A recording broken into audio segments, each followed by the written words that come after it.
Hey guys, Eric Bray, Focus Fishing Guide Service, Table Rock Fishing Intel. Got another video fishing report for you for Table Rock. It is Monday, October the 5th. Got a double today, fishing Cops for Kids tomorrow, and got a 3/4 day on Wednesday. So this probably will not be uploaded to the website until, I'm guessing probably Wednesday, because it ain't gonna happen today. Been fishing pretty much all last week. Fishing's been pretty good. So we'll get into some details on that. As far as our lake level is concerned, we are at 914 even, which puts us 3 feet below normal summer pool. We're at summer pool till the end of the month. That's when the core switches over, goes back to winter pool, be 915, so we're still a foot below that. Core has been running quite a bit of water for the last couple of weeks. Not exactly sure why, I guess unless they're actually going to do a fall drawdown this year, which would be kind of interesting. Water temperature is kind of a bigger story. We've seen a lot of 68, 69, 70, 71, 72 in the afternoon. So water temperature has cooled off quite a bit, probably about I don't know, about 4 or 5 degrees over the last week or so. So we have seen the water cool down quite a bit in the last week. So keep that in mind. We do have a string of warmer days coming up the next few days, so it probably won't go a whole lot further over the next few days, but it's certainly dropping.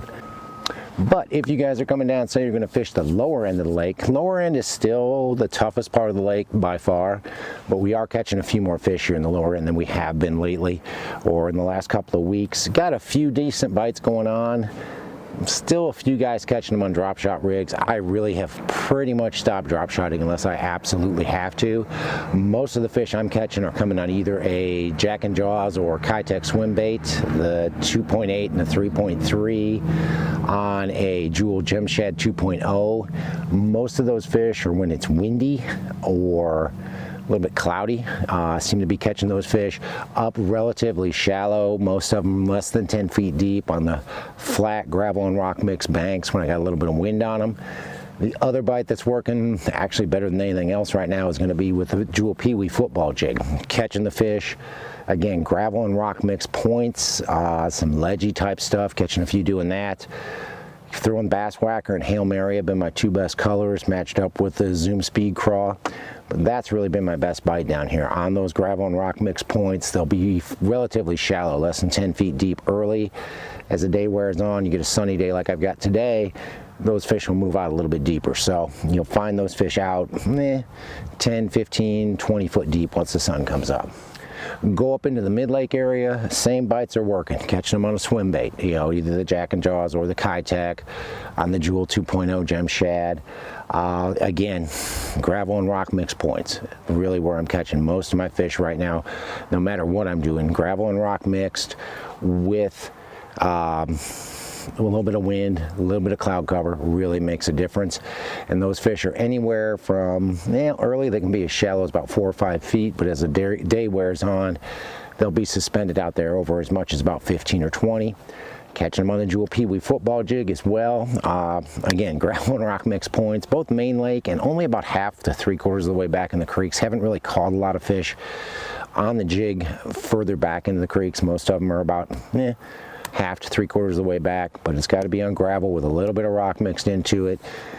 Anywhere, I mean, as shallow as 4 feet deep early, but for the most part, it's that 8 to about 15 foot range is where I've been catching most of the fish. And again, Bass Whacker, Hail Mary have been my two best colors, matched up with a Speed Craw that's been cut down.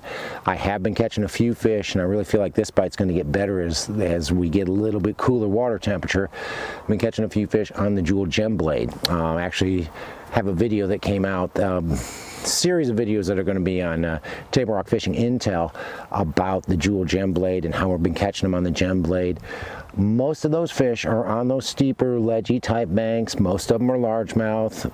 You're not going to go down a bank and catch 10 or 12 fish. You're going to get about 2 or 3 bites if you get on the right bank, and most of them are up very shallow. When we shot the video, they all seem to be concentrated around points, not necessarily right on top of the point, but on one side or the other, and they were shallow, less than 5 foot deep. So keep that in mind. I've been throwing Pro Blue, but what it doesn't seem to me, color doesn't seem to make that big of a difference on that Gem Blade, but caught several fish doing that last week.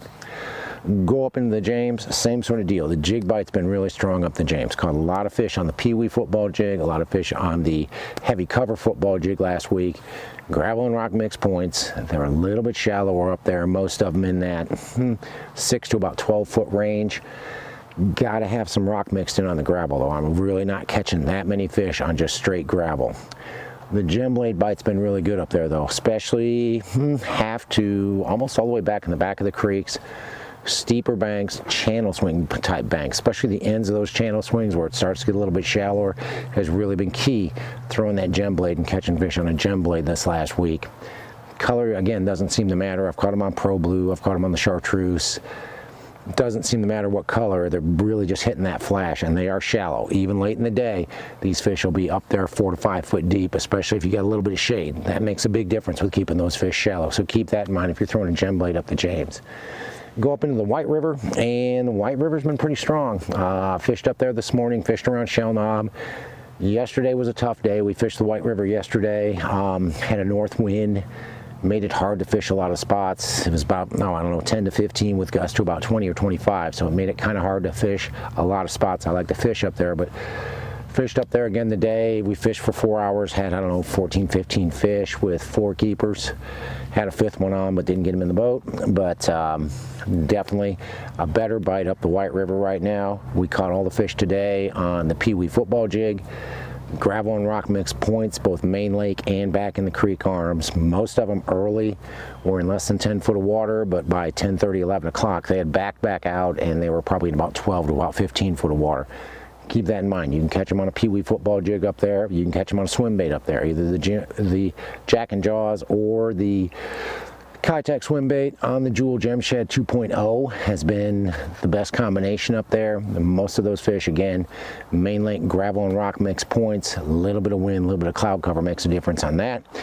And then the gem blade. Have been catching quite a few fish on the gem blade up that way, especially half to 3/4 of the way back, even some in the very backs of creeks. If I'm seeing a lot of shad back in the backs of creeks.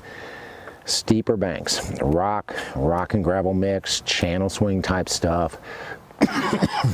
With them moving water like they are right now, they really seem to be positioned around the points. They may not be right on top of the points, but you get a channel swing that's got a point on the end of it. I would definitely hit it with a gem blade.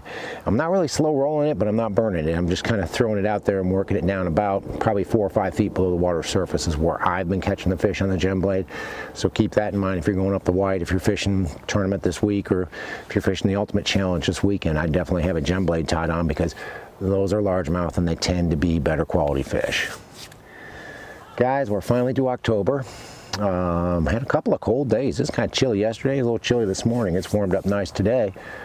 But fishing's getting good. We're getting into fall fishing. We're right on the cusp of it being really, really good. Starting to see a lot of smallmouth up shallow eating a jig. Starting to catch them on a spinnerbait. Won't be long. Probably could go out and catch them on a crankbait right now too. Haven't really done a lot of that, but should be able to catch them on a crankbait pretty quick. So there's a lot of good bites heading our way over the next month or so. So fishing's really good.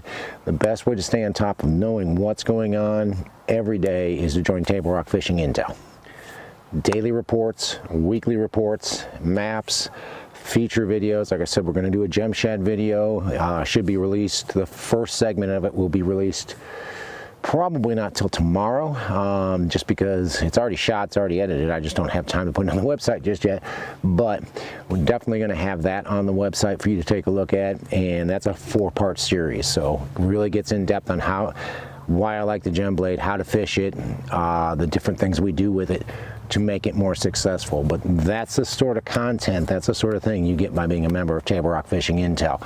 Definitely worth your $45 a year. If nothing else, check it out, do the one-day membership and see if it's for you. If it's for you, sign up. If not, I get it, not your deal. I completely understand. But guys, if you're coming down, thinking about hiring a guide, give me a call. It's Focus Fishing Guide Service. You can reach me at 417-860-4743 or hit my website, focusfishing.com, and either shoot me an email or book online. Either way, I'll get back to you as soon as I can. Guys, thanks for watching the videos. Take a moment to subscribe if you haven't, but thanks for watching. Can't wait to hear from you. We'll see you on the water.